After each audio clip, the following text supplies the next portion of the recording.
반갑습니다. 오늘은 스가랴 4장 말씀을 함께 나눌게요. 5절 말씀을 제가 있습니다. 내가 말하는 천사가 대답하되 내가 이것이 무엇인지 알지 못하느냐 하므로 내가 대답하되 내 주여 내가 알지 못하나이다 하니 그가 내게 대답하여 이르되 여호와께서 스룹바벨에게 하신 말씀이 이러하니라. 만군의 여호와께서 말씀하시되 이는 힘으로 되지 아니하며 능력으로 되지 아니하고 오직 나의 영으로 되느니라. 피조성을 인정하며 살아야 합니다. 라는 제목으로 말씀을 나누도록 할게요. 스가랴 사정은 다섯 번째 환상이 소개되죠. 순금 등잔대 꼭대기 일곱 개의 대접이 달려 있고 대자마다 등잔불이 있고 그 아래 일곱 개의 대롱이 연결되어 있습니다. 그리고 등잔대 좌우편에 두 그루의 올리브 나무가 있죠. 선지자가 본 등대와 옛 성전 안에 있던 등대 사이에는 세 가지 차이점이 있는데 옛 성전의 등대에는 기름 대접이 따로 있었는데 환상에 나오는 등대에는 등대 꼭대기에 기름 대접이 있어요. 직접 기름을 공급받을 수 있는 거죠. 또한 환상 속의 등대는 대접이 꼭대기에 있을 뿐만 아니라 그 대접과 등대를 연결하는 관이 아주 많다라는 거예요. 원어를 보면 일곱씩 일곱이 있다라고 했으니까 49개의 관이 있는 거죠.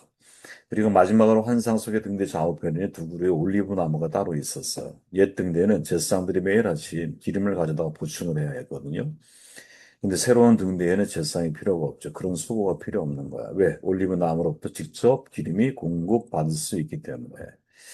스가랴 선지자가 천사에게 이것들이 무엇이냐고 질문하자 천사가 순금 등대잔의 모습을 설명을 해주죠. 6절에 보니까 그가 내게 대답하여 이르되 여호와께서 수룹바벨에게 하신 말씀이 이러하니라. 총독 수룹바벨에게 하신 말씀이라는 거예요. 이 환상이. 만군의 여호와께서 말씀하시되 이는 힘으로 되지 아니하며 능력으로 되지 아니하고 오직 나의 영으로 되느니라. 이 구절이 우리에게 너무 익숙하죠. 그죠? 왜 성전 재건이 중단되었느냐? 총독 스룹바벨이 자신의 힘과 자신의 능력으로 그것을 하려고 했기 때문이라는 거죠. 저에게 참 큰 도전이 되는 말씀이에요. 왜 성전 재건이 중단되었을까? 스룹바벨의 문제가 뭘까? 그가 자기의 힘과 능력을 의지했다라는 거죠. 오직 성령의 힘으로 되어지는 건데 성전 재건은 하나님의 영이 없이 어떻게 이루어질 수 있겠어요? 그죠? 스룹바벨이 자신의 힘이나 능력을 내려놓고 오직 하나님의 영을 의지할 때만 사실은 성전 재건이 가능하다라는 거죠. 그죠? 스룹바벨은 자신에게 부여해진 정치적인 힘으로 일을 하기 시작했지만 더 큰 정치적인 세력이 방해하게 되면 당연히 밀리게 되죠. 한계에 부딪히게 되는 거예요. 바벨론이 지원해준 물자를 가지고 일을 시작을 했지만 백성들이 동참하지 않으면 백성들이 함께 자발적으로 헌신해주지 않으면 한계에 부딪히는 거죠. 이게 우리가 인생을 살아가는 방식에 있어서 매우 중요한 교훈을 우리에게 던져주고 있다고 보거든요. 적어도 세 가지 교훈을 발견할 수 있는데 현재 하나님의 백성의 모습, 기름이 제공되지 않아 빛을 발하지 못하는 등대와 같다라는 거죠. 하나님이 함께하지 않으면 녹슬어 사라지는 인생이 되어버릴 수밖에 없어요. 둘째, 장차 하나님의 백성들은 기름이 계속 공급되어 밝은 빛을 발할 수 있게 된다라는 거죠. 이 환상에 전해진 중요한 교훈 가운데 하나야. 성령의 기름 부으심이 경험되어지기 시작하면 성령의 기름 부으심이 주어지기 시작을 하면 다시 재기할 수 있는 거예요. 셋째, 이러한 성령의 기름 부으심은 기름 부음을 받은 하나님의 사람을 통해 공급하신다라는 거죠. 그죠? 저는 사람은 법과 제도를 만들어 세상을 변화시키려고 하지만 하나님은 사람을 변화시켜서 세상을 변화시키는 방법을 사용하시는 것 같아요. 사람을 변화시켜서 세상을 변화시켜. 세상을 어떻게? 법과 제도를 만들어서 세상을 변화시키려고 그래요. 이걸 우리가 잊으면 안 되는 거죠. 하나님의 방법은 언제나 사람이야. 성령의 기름 부으심을 받은 사람을 통해서 하나님이 일하시는 거죠. 성령의 기름 부으심은 어떤 사람에게 주어지느냐? 재능에 따라 주어지는 것이 아니라 성품에 따라. 다시 말하면 자신의 재능을 의지하는 사람에게 성령의 기름 부으심이 있는 게 아니라 자기의 재능이 아닌 오직 여호와의 영, 하나님의 영으로 가능합니다. 내게 능력 주시는 자 안에서 내가 모든 것을 할 수 있습니다. 이걸 진짜 마음속에 믿고 있는 바로 그 사람들을 통해서 하나님은 일을 하신다라는 거죠. 우리가 사는 사회는 여러분 어떤 일을 효과적으로 하기 위해서 자신이 무엇을 잘할 수 있는지를 분석하고 자신의 능력에 따라 일을 해야 한다고 가르쳐요. 틀린 말은 분명히 아닐 거예요. 일부 맞는 말이 그 속에 분명히 있을 거야. 그런데 하나님이 하시는 일을 보면 자기 능력을 신뢰하는 사람들을 통해서 일을 이루어 가시는 것이 아니라 자기 능력을 오히려 부인하고 사도 바울처럼 예? 내게 능력 주시는 자 안에서 내가 모든 것을 할 수 있습니다.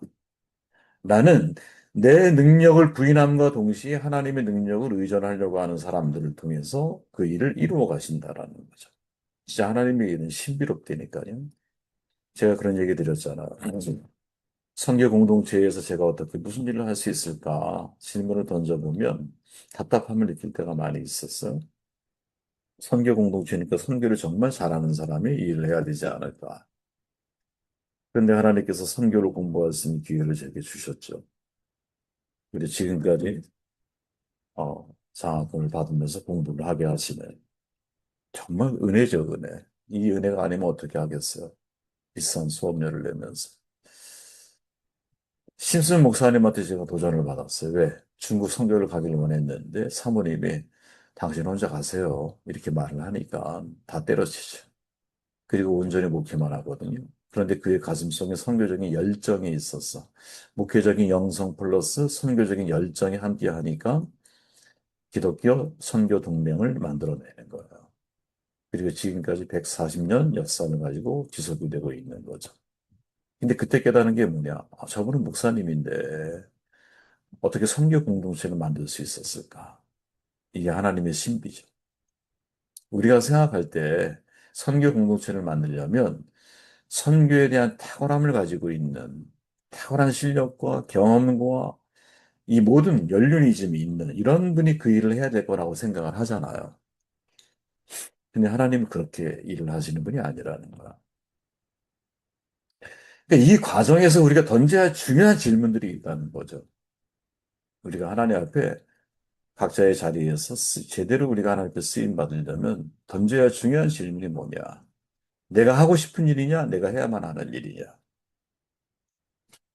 여러분 어떤 일을 이루어 갈 때, 사람들이 잘 분별하지 못하는 케이스가 이런 거예요. 하나님이 내게 하라고 주신 일과 내가 하고 싶은 일을 구별을 잘 못해. 그래서 시간을 뭐 큰 의미에서는 낭비라고 표현할 수는 없겠지만 부분적인 시간의 누수 현상을 경험을 하죠. 낭비가 사실 그 속에 분명히 있는 거예요. 그죠? 내가 해야만 하는 일을 찾아야 되거든요. 이게 사명의 길이잖아. 내가 해야만 하는 일. 무엇을 할 때 여러분, 공부하는 이유가 뭡니까? 남주기 위해서.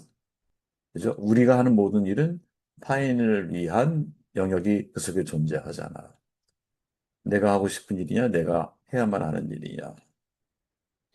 내가 할 수 있는 일이냐? 아니면 하나님께서 하시고자 하는 일이냐? 이걸 구분을 잘해야 되는 거죠. 두 번째. 이게 하나님이 하시려고 하는 일이냐? 이걸 구분을 잘해야 돼요. 내가 할 수 있는 일이기 때문에 하는 게 아니라 이게 하나님이 하시고자 하는 일이기 때문에 그 일을 내가 해야 돼. 그때 저절로 우리의 마음속에서 어떤 마음이 드느냐? 내게 능력 주시는 자 안에서 내가 그 일을 할 수 있습니다. 왜? 내가 하고자 하는 일이 아니기 때문에. 내가 할 수 있는 일도 아니기 때문에. 그렇게 내게 능력 주시는 자 안에서 내가 모든 것을 할 수 있다라는 고백을 하는 사람은 누구냐? 어떤 사람이 그 고백을 저절로 하게 되느냐? 내가 하고 싶은 일이 아니야, 이 일이. 내가 할 수 있는 일도 아니야. 이 두 가지가 명료하면, 그럼 그때부터 무엇을 말하게 될까요? 제가 비디오를 꺼놨네요. 죄송합니다. 내가 하고 싶은 일도 아니고, 내가 할 수 있는 일도 아니라는 사실을 깨달은 사람만이 내게 능력 주시는 자 안에서 모든 것을 할 수 있습니다. 라고 고백할 수 있는. 그리고 내가 하고 싶은 일이 아니라 또 내가 할 수 있는 일도 아니라는 사실을 인정하는 사람만이 무엇? 하나님의 능력으로 내가 이 일을 할 수 있다는 피조성. 창조주 하나님만이 이 일을 하실 수 있습니다. 하나님만이 이 일을 하실 수 있습니다. 라는 생각으로 접근해 갈 수 있다라는 거죠. 그 일을. 여러분 다시 말씀드리지만 참 하나님의 일은 신비로운 경우가 많아요. 뭐가 제일 신비롭냐?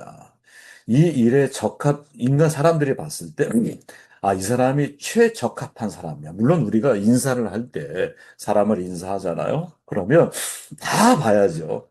사회는 다 보잖아요. 다 봐야 돼.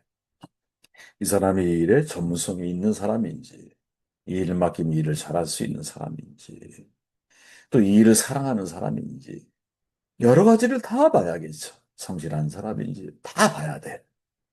그런데 마지막 우리가 놓치지 말아야 중요한 그 검증 가운데 하나가 뭘까? 이 사람이 자기 능력을 의지하는 사람인지, 아니면 하나님의 능력을 신뢰하고, 피조성 위에, 즉, 나는 하나님이 창조하신 피조물이고, 내가 하는 이 모든 하나님의 사역은 내 힘으로 하는 게 아니라, 하나님이 내게 주신 힘을 가지고 이 일을 내가 감당해야 한다라는. 여러분, 아더홈즈라고 하는 분이 죄의 핵심을 뭐라고 간파하느냐? 피조성을 거부하는 것이라고 표현하거든요. 피조성을 거부하는 대표적인 예가 뭐냐? 자기 능력 이외에, 자기의 힘 이외에 어떤 사역을 감당하려고 할 때.